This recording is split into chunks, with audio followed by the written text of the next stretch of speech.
Black boxing fans. I just heard one video, of course, John Boxing, who said that Inoue was criticizing black American boxers. No, John, that's you making this about race. Inoue never mentioned race. He mentioned a nationality, American. This being Asian, black, Caucasian, Latino. He did not specify any particular race. But because you're so obsessed with race, of course, you had to make it about race.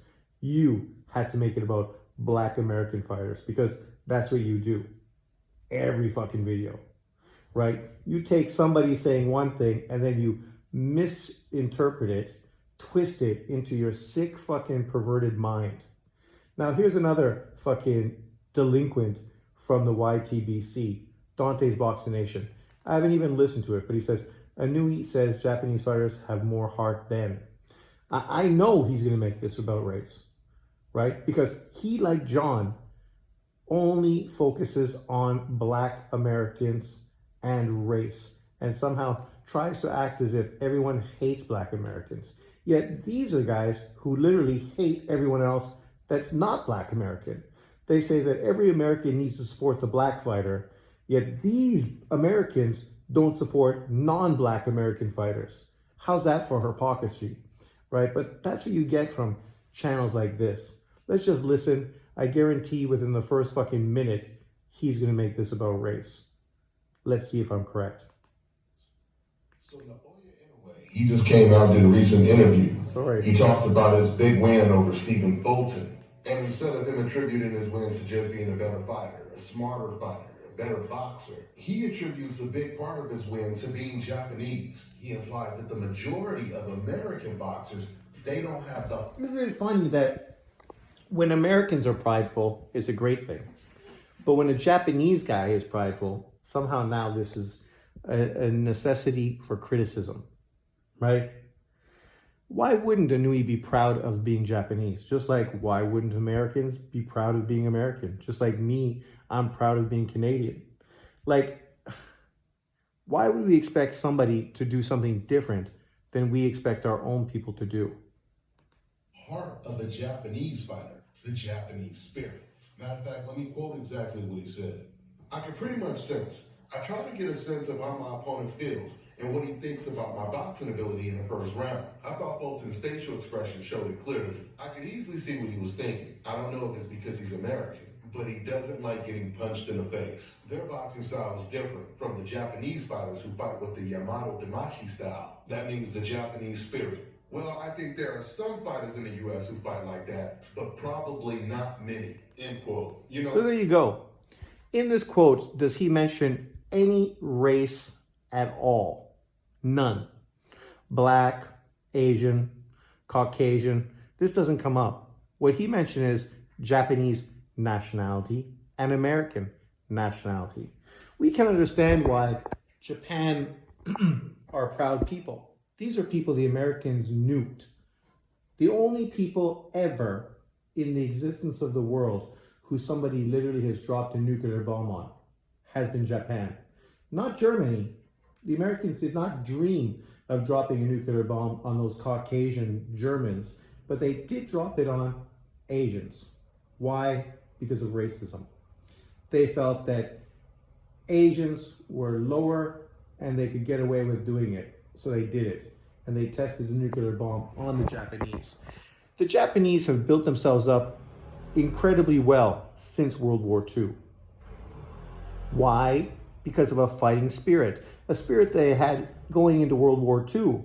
The reason America didn't want to invade Japan is because they knew it would be far too difficult. They would lose too many soldiers in the process.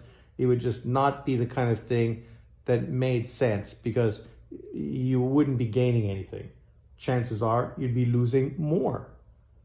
So what did they do? They took the chicken's way out.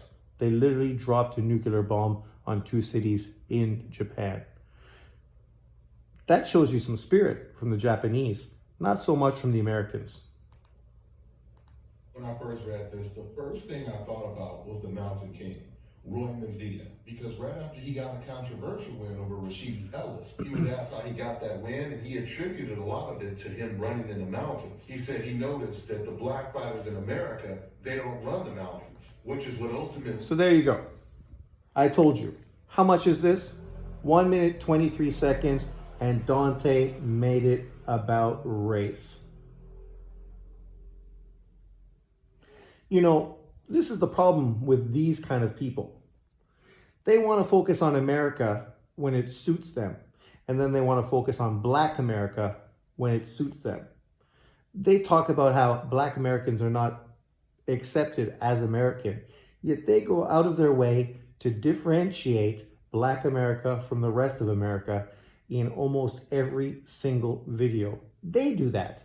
They literally go out of their way to differentiate Black Americans from the rest of Americans. And then you wonder why some people may not be pro-Black Americans.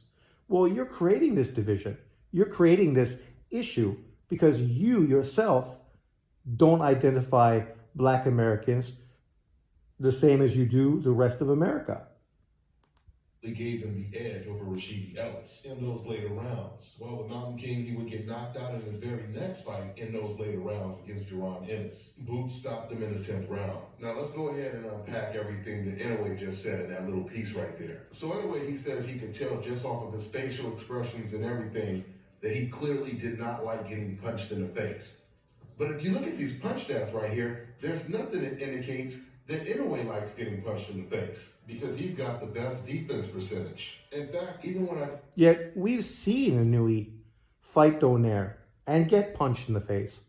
Broke an orbital bone early on in that fight and then still went on to win that fight convincingly, even with a broken orbital bone.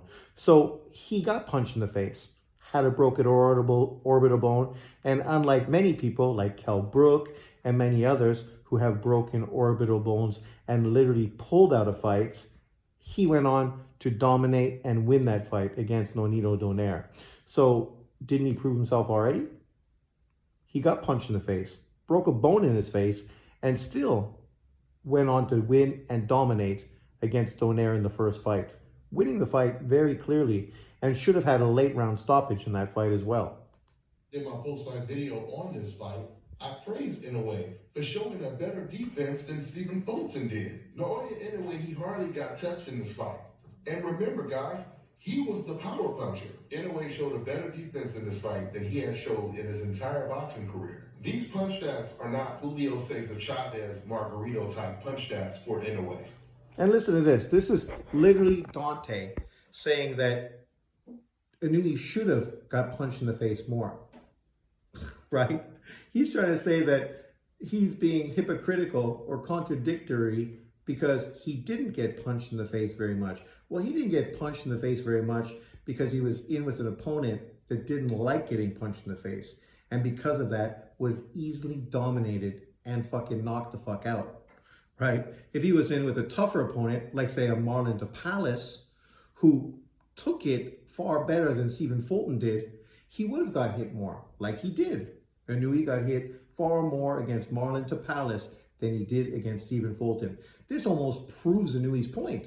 The tough Filipino didn't mind getting punched in the face, unlike the American, who obviously didn't like it and ended up getting fucking knocked out far quicker.